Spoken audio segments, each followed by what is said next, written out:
presented by Exquisite Timepieces. More about them in the description down below and later in the video. Hey everybody, I'm Guy, and this is the Just Bluefish Watch Reviews channel, and today we are checking out a couple of watches that may have become my new favorite models from the Oris brand. And yeah, I know that's a big statement. I mean, Oris makes some great watches after all, especially divers. And of course, I am a huge fan of dive watches, but these Oris ProPilot Excalibur 400 models are just awesome.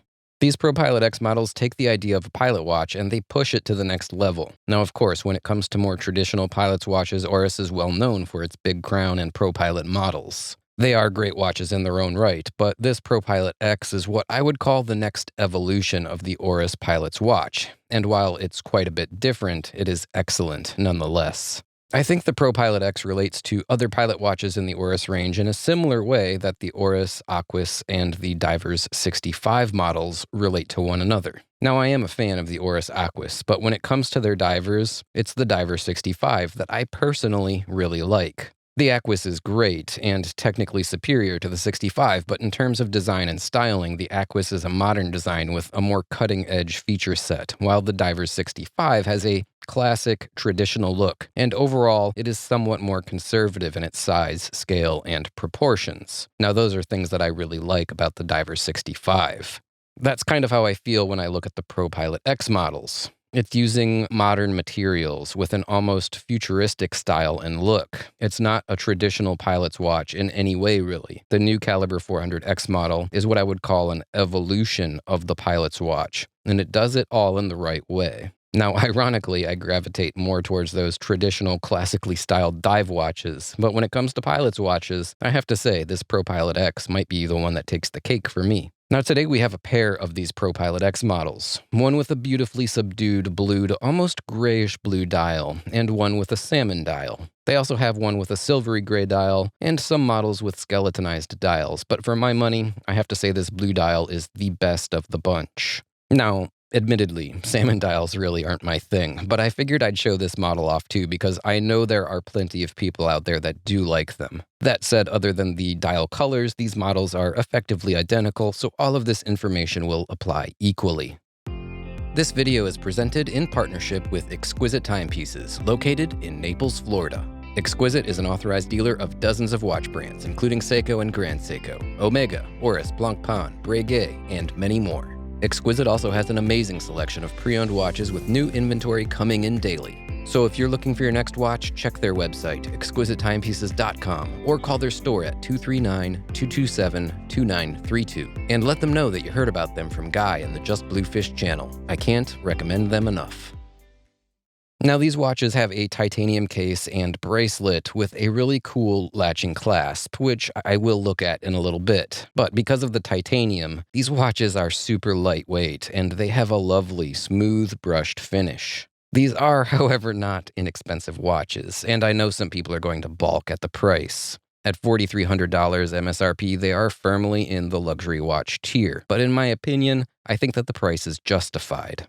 Between the quality of craftsmanship and the Oris Caliber 400 automatic movement with a 120-hour power reserve, I might add, that's about the price that I would expect for a watch like this from any brand. In fact, I'd probably expect a higher price from a brand like Grand Seiko or Omega. So from that perspective, this is perhaps a bit of a value considering what you get for the money relative to what other companies are offering. Now, as far as the size and the scale and the dimensions of this watch, it comes in at 39 millimeters in diameter, with a wingspan coming in at a hair under 47 millimeters from lug tip to lug tip. It does come in at about 12.5 millimeters thick, and it has a lug width of 20 millimeters between the horns, at least according to the Oris website. Now, I say that, and I mention the lug width specifically, where the bracelet attaches to the case, because while Oris does advertise it at 20 millimeters, at least on my caliper, it might be a hair more narrow. And if it's not, it certainly presents more like a 19 millimeter wide lug width bracelet anyway, because of how quickly and how aggressively the bracelet begins to taper. Now, this has two effects on the overall presentation of the watch. First, next to the bracelet, the watch case feels slightly more substantial. And second, the bracelet feels a bit more understated than your traditional 20mm sports watch bracelet. This gives an overall effect of the watch presenting larger on the wrist than the dimensions might suggest. Now, something else that gives the watch a sense of being larger than the 39mm measurement is that the dial is also fairly large in the watch face. And by that, I mean that the dial itself measures in at about 32mm across. Now, that's quite a bit larger than something like my Rolex Submariner. The Rolex Submariner is a 40mm diameter watch case, but its dial only measures 28.5mm across. So it's a bigger watch with a smaller watch face or a smaller dial than this Oris. What that means is that the Oris dial being larger just gives the watch a bigger presentation. Now, my wrist is 6.5 inches, and it's perfectly comfortable for me. It doesn't overhang on the outer extremities of my wrist at all, and I would say that this watch really does honestly fit like a glove.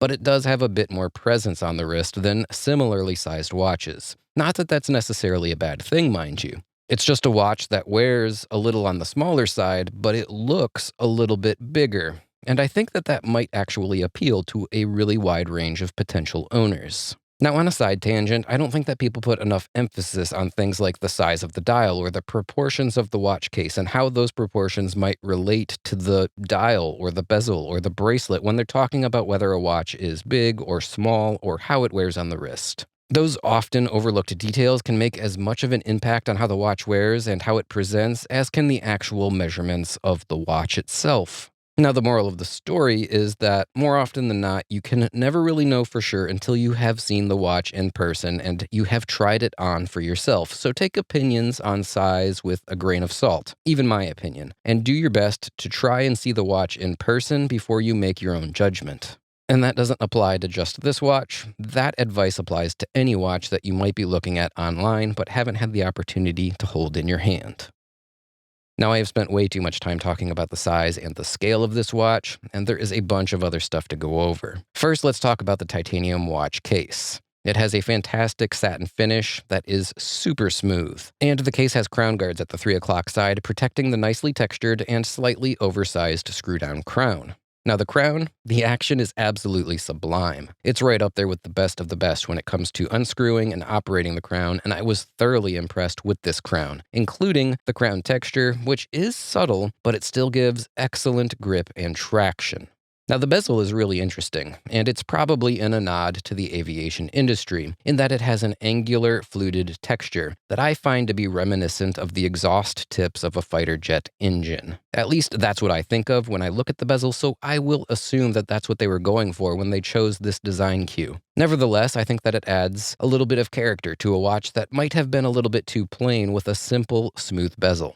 Now, the case geometry is very angular and somewhat aggressive, and this styling flows over into the bracelet end links and then down the bracelet links themselves. Now, in a similar vein to the Exquisite dive watch and its modern design styling, I think that this ProPilot X design was meant to push the boundaries of a postmodern, almost futuristic aesthetic without going overboard, and I think it pulls it off quite well. Now, the watch case also has 100 meters of water resistance in conjunction with that screw-down crown, which I think is plenty for daily wear and for most water activities that don't include actual scuba diving. And look, I think that's a nice benefit to have, as pilots' watches don't typically have the highest water resistance ratings.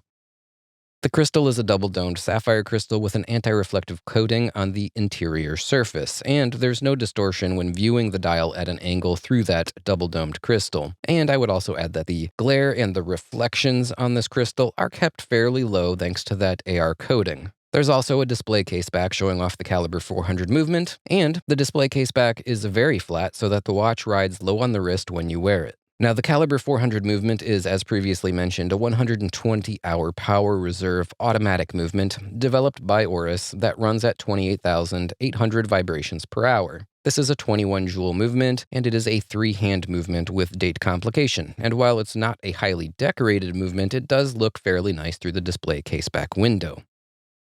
Now, the dial is fairly simple, and what I would say is somewhat understated. That's how I would describe it. And for me, it's just the type of watch face that I like. It's clean and it's straightforward without a bunch of extra fluff or clutter that you don't need. The blue color on this one is in a smooth matte finish, and the hour markers and the graduated chapter ring are in a simple and clean style as well. The date complication at the 6 o'clock position of the dial is in a cutout window with a white date disc and black text, and it's sized well enough to read without being oversized or out of place. The handset is a high-polished stainless steel handset with BGW9 Superluminova fill, and the hands are long and they are slender, and it's matching with the overall style, such as the dial markers, and the aesthetic is nicely incorporated together. Overall, I have to say that it's a really nice presentation, and like I said, I'm a big fan of simple, clean, uncluttered dial layouts, so this one really fits the bill for me. Now, the bracelet is in a three-piece link style, with the outer edge link sections being, like the case of the watch itself, aggressively angled. It takes the traditional oyster link styling and it gives it sort of an aerodynamic look that is very fitting for the watch's overall style. Now, the links themselves are quite thin, which I'm sure adds quite a bit to the overall lightness of this package, and the links do have enough spacing between the joints so as not to be an arm hair pulling bracelet, which is greatly appreciated for me. The links don't bend or articulate quite as much as some other bracelets, however, but I didn't find that to be a problem. It still has plenty of articulation to drape over the wrist comfortably, but it's not like, I don't know, something like a Jubilee bracelet that nearly flops over on itself. It's nothing like that. The clasp is also quite interesting. There's a small inscription on the clasp that says lift with a tab to fit your finger under. And with almost no effort, you can pop that clasp open and the clasp unfolds to reveal the milled titanium swing arm. Now, it's a really nice system and it's really easy to use. And while it is pretty easy to unlatch the clasp, it does have a really solid feeling lockup that I don't worry might come open accidentally. So this video has gone on for quite a bit longer than I normally have been doing lately, but I really did want to take the time and show this watch off, and I wanted to cover as much of it as I could without getting too crazy with the video's overall runtime length. So for those of you that have stuck with me till the end, let me close this out with my final thoughts on the watch. Now, as I'm sure you can tell, I am really impressed with the Oris ProPilot X. And yes, I know that the price is a bit higher than a lot of watches in the Oris lineup, but I do think that the price is worth it. This is a modern, high-quality timepiece, and it does just about everything right. The styling, it might not be for everyone, I get that. But I have to say that I'm surprised to say that I really do like it personally, despite being the type of person who typically gravitates towards more conventional watch designs. Now, the 120-hour automatic movement is fantastic, and I'm not sure if you can get such a generous power reserve in a watch that costs less than this. Off the top of my head, I can't really think of anything, but let me know down in the comments if I'm forgetting one. Regardless, it's an impressive movement, and it's one of the big reasons why I would say that this might be worth the cost of admission alone, not to mention everything else that this watch does really well.